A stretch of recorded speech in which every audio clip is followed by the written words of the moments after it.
এবার গণমাধ্যম কর্মীদের সামনে চরম অপমানের শিকার হলো মেঘা ইন্দ্রাণী গাঙ্গুলির কাছে। হ্যাঁ বন্ধুরা, ভিডিওতে লাইক দিয়ে দেখতে থাকুন। যে মুহূর্তে কিনা প্রেসের লোকেরা ইন্দ্রাণী গাঙ্গুলির হাউসে এসে বলতে থাকে যে ম্যাডাম হঠাৎ করে আপনি আমাদেরকে এত তাড়াহুড়া করে কেন ডেকে পাঠালেন এখানে, আমরা কি জানতে পারি? ঠিক সেই মুহূর্তে ইন্দ্রাণী গাঙ্গুলি যখন বলতে থাকে কুসুমের হাতে একটা কন্ট্রাক্ট ধরিয়ে দিয়েছে, নাও কুসুম, এটা হলো গিয়ে অনেক বড় একটা তোমার লাইফ চেঞ্জ করে দিতে পারে এরকম একটা কন্ট্রাক্ট, এবং এই কন্ট্রাক্টে এটাই লেখা আছে যে তুমি যদি একবার এই মডেলিংটা করতে পারো এবং তুমি যদি ঠিকঠাকভাবে এই গোটা শোটা উতরে দিতে পারো, তাহলে তুমি রাতোরাত তোমার জীবনটা বদলে যেতে পারে এবং তুমি এখন জিরো থেকে হিরো হয়ে যেতে পারো, এবং এই সম্পূর্ণ সুযোগটা কিন্তু তোমাকে লুফে নিতে হবে এখনই। কারণ তাছাড়া এমনিতেও তো আমার উপরে অলরেডি অভিযোগ এবং নানান রকমের প্রশ্ন মুখে আমাকে বিধ্বস্ত করে ফেলা হয়েছে, এবং সবথেকে বড় কথা যে মেঘা আমার উপরে প্রশ্ন করেছে যে আমি নাকি তোমাকে তোমার লাইফটা এনজয় করতে দিচ্ছি না, এবং আমি নাকি চার দেওয়ালির মধ্যে কাজের মধ্যে তোমাকে প্রেশার দিয়ে ইচ্ছাকৃতভাবে তোমাকে আটকে রেখেছি, যাতে করে কিন্তু তুমি বাহিরে দুনিয়াতে আর নিজের নাম না কামাতে পারো, নিজের নাম যশ খ্যাতি তুমি না অর্জন করতে পারো। এই সমস্ত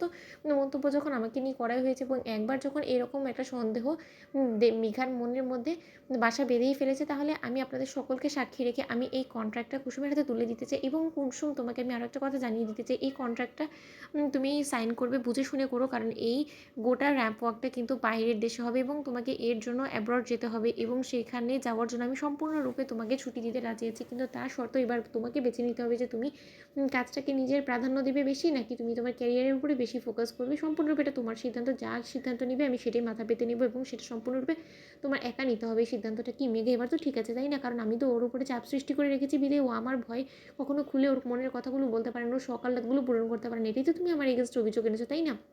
ঠিক সেই মুহূর্তে যখন কিনা মেঘা বলতে থাকে যে আন্টি আপনি তো অলরেডি ওকে এই সমস্ত কথাবার্তা বলে আপনি আপনার উত্তরটা ওর উপরে চাপিয়ে দিয়েছেন, এই মেয়েটা রীতিমতো ভয় পেয়ে রয়েছে, এবং আপনি প্রেস মিডিয়া থেকে শুরু করে সমস্ত লোকেদেরকে এখানে এনে আপনি কি প্রমাণ করার চেষ্টা করছেন যে আপনি খুব মহৎ কাজ করছেন। আপনি রীতিমতো কুসুমকে জোর জবস্তি করে ওকে এই বন্দি মহলে আটকে রেখে আপনি ওকে লোক দেখানোর জন্য প্রেস মিডিয়া ডেকে আপনি এটা প্রমাণ করতে চাইছেন যে না, আপনি আপনার বাড়ির কাজের মেয়েকে ব্র্যান্ড অ্যাম্বাসেডার করলে কি, কিন্তু আপনি ওকে যথেষ্ট পরিমাণে স্বাধীনতা দিয়েছেন। অথচ যে বা যারা এই বাড়িতে আসে, যারা আপনাদের সঙ্গে মেশে, তারা একমাত্র বুঝতে পারবে যে আপনারা কতটা কুসুমের উপরে চাপ প্রয়োগ করে রেখেছেন, যাতে করে কিনা কুসুম নিজের এই হাতের কাজগুলো না শেষ করা পর্যন্ত আপনারা ওকে ছুটি দিতে চান না, এবং ও সর্বক্ষণ এরকম এই কাজগুলোই করে যাবে, এবং কোনো মতেই যাতে ওর এই ক্যারিয়ারের উপরে ফোকাস না করে। তাই তো আপনাদের মূলত উদ্দেশ্য, তাই না? ঠিক সেই মুহূর্তে প্রেসের লোকেদের সামনে যখন কিনা মেঘা উল্টো বলতে থাকে যে আপনারা তাহলে ইন্দ্রাণী গাঙ্গুলিকে চিনে রাখুন, কালকে খবরের কাগজে শিরোনামে যাতে সর্বপ্রথম ইন্দ্রাণী গাঙ্গুলি থাকে, যে কিনা মিথ্যে ভালো মানুষের মুখোশের আড়ালে দিনের পর দিন একটা মেয়ের ভবিষ্যৎকে দুমড়ে মুচড়ে শেষ করে দিচ্ছে। ঠিক সেই মুহূর্তে ইন্দ্রাণী গাঙ্গুলি বলতে থাকে যে মেঘা,